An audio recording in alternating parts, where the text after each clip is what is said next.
Sí, en la intervención el asambleísta Elio Peña, de la provincia de Zamora Chinchipe, por Pachacuti. Buenas tardes.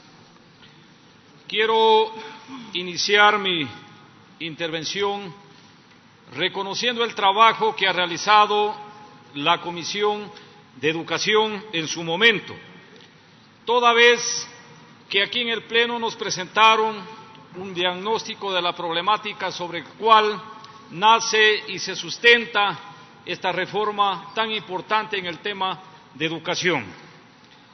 La presidenta en su momento hacía referencia al ámbito estudiantil como un problema, en el ámbito de la docencia, en el ámbito de la gestión y en el ámbito de la comunidad educativa. Todo ese diagnóstico que nos presentan, por ejemplo, la violencia en todas sus formas, los resultados de los aprendizajes preocupantes, los docentes desmotivados con sobrecarga de trabajo y poca valoración social y profesional, esa gestión descentralizada, las limitaciones presupuestarias y los permanentes recortes presupuestarios al tema de educación, la débil coordinación entre sectores estratégicos del Ecuador que tienen que ver con el hecho educativo y esos bajos niveles de corresponsabilidad plasmados en ese importante documento, nos sirven como un referente, colegas asambleístas, para decir que más allá de crear una reforma o una ley, le corresponde al Estado ecuatoriano generar una política pública de educación, diseñada o que apunte a solucionar el problema que directamente incide en la tarea educativa.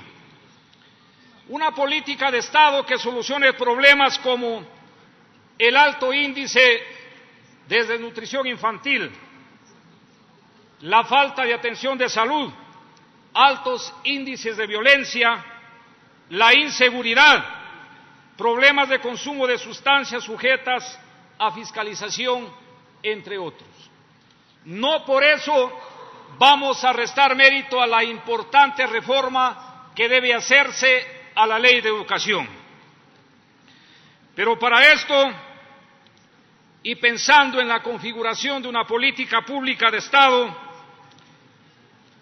se debe tener en cuenta, ya no podemos admitir más recortes presupuestarios al sector educativo. El cumplimiento de la meta del presupuesto del 6% del Producto Interno Bruto. También tenemos que generar normativas acordes a la dinámica del hecho educativo. Allí está el deber y la responsabilidad que tenemos como legisladores.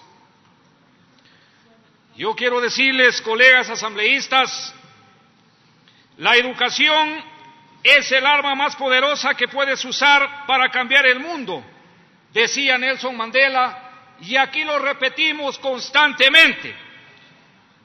Y a consecuencia de esto también tenemos que pensar y tener claro que el nivel de desarrollo de un Estado, de un país, iría a la par con el nivel de educación, mas no con esas cifras oscuras de indicadores económicos que lo único que reflejan es el capital acumulado en unos pocos en perjuicio de las mayorías populares. Esa es la realidad. Alguna experiencia tengo en la docencia y quiero llevarles a la reflexión porque finalmente voy a puntualizar algunos sustentos para la reforma. Yo quiero traerles aquí una anécdota de la literatura que bien se la ha llamado paradójicamente entender la vida. ¿Quién no conoce a John Lennon? Todo el mundo lo conocemos. Cuando John Lennon tenía 5 años, le preguntaba a su madre: mamá, ¿cuál es la moraleja de la vida?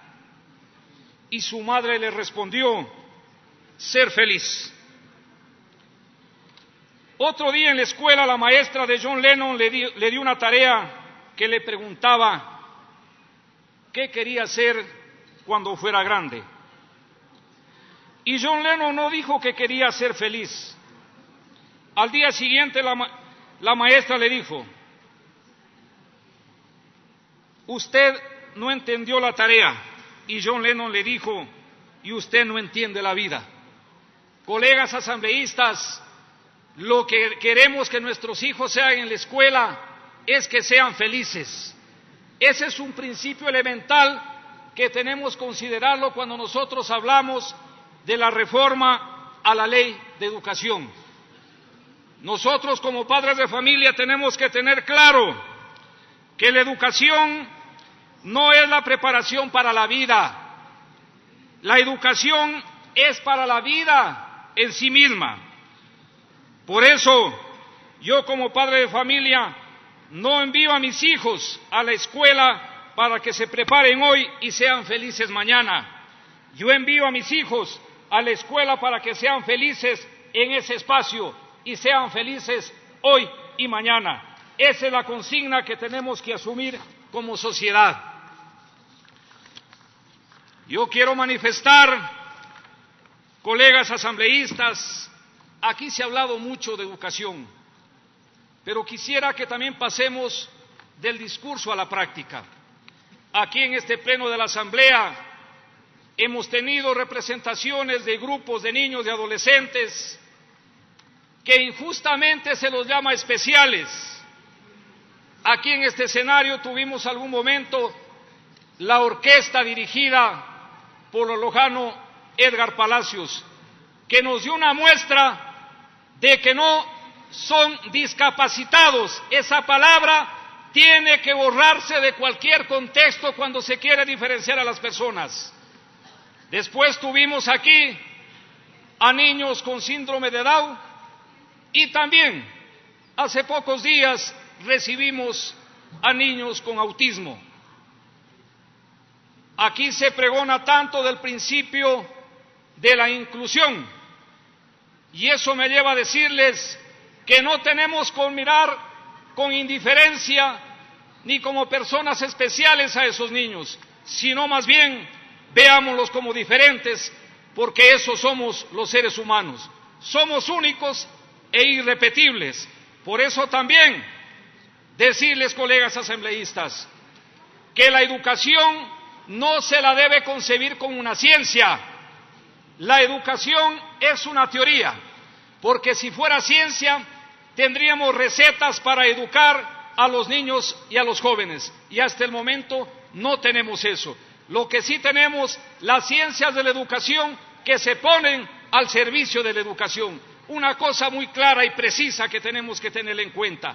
Aquí también se dice que tenemos que resaltar la educación en valores. Es cierto, tiene que haber un currículo que comprenda los valores, pero también decirles, colegas asambleístas y pueblo ecuatoriano, los valores no se enseñan en la pizarra, los valores no se enseñan en la teoría, los valores se enseñan con el ejemplo. Por eso tenemos que tener maestros y maestras que sean el referente para los niños. Tenemos que tener padres que enseñen valores desde la casa, desde el compromiso tripartito que hay. Y es más, las autoridades también tenemos que convertirnos en un paradigma y un ejemplo de valores. Con lo que está sucediendo en la actual asamblea, no sé qué estarán aprendiendo nuestros niños y nuestros jóvenes. Aspiro que estén diciendo que quieren ser políticos.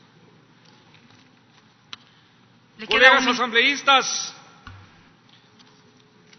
voy a ceñirme puntualmente y sugerir unas reformas que las haré por escrito formalmente y oportunamente. Aquí se habló de que hay una desmotivación para los maestros. Sí la hay, sí la hay. Aquí también se ha hablado constantemente de la recategorización de los maestros. Existe literalmente en la ley vigente, pero esta recategorización ha sido un viacrucis para los maestros del Ecuador. Ha quedado escrita, no se ha cumplido. Tenemos que volver a recategorizar a los maestros. Concluyó su tiempo, señor Sin mayores trámites. Termino, Presidenta. Me preocupa que aquí nadie ha hablado del artículo 127 de la ley vigente, donde textualmente nos dice: los y las docentes que presten los servicios en instituciones educativas particulares deberán sin excepción alguna percibir una remuneración no menor al salario público unificado establecido en el Código de Trabajo y demás beneficios de ley. Eso significa, colegas asambleístas, que un maestro de una institución privada está percibiendo actualmente $394. ¿Ustedes creen que es justo, compañeros, eso? No, hay un acto discriminatorio. Yo voy a proponer, señora Presidenta de la Comisión, de que todo maestro del sector público y privado tiene que percibir un salario de ingreso similar. No tiene por qué haber discriminación. Si los gerentes, los administradores de los establecimientos privados están diciendo que no compensa para pagar eso, esa es una farsa. Tendrán simplemente aquellos que están cobrando un poco menos, subir un poquito más, y los que están cobrando mucho, pensar que van a dejar de percibir grandes ingresos. Esa es la diferencia. Son 30,000 maestros privados de acuerdo al estudio realizado, que tenemos que darle una respuesta. No más discriminación. Ellos realizan la misma actividad que realizan los profesores del sector público. Señora Presidenta, muchas gracias. Gracias. Tiene la palabra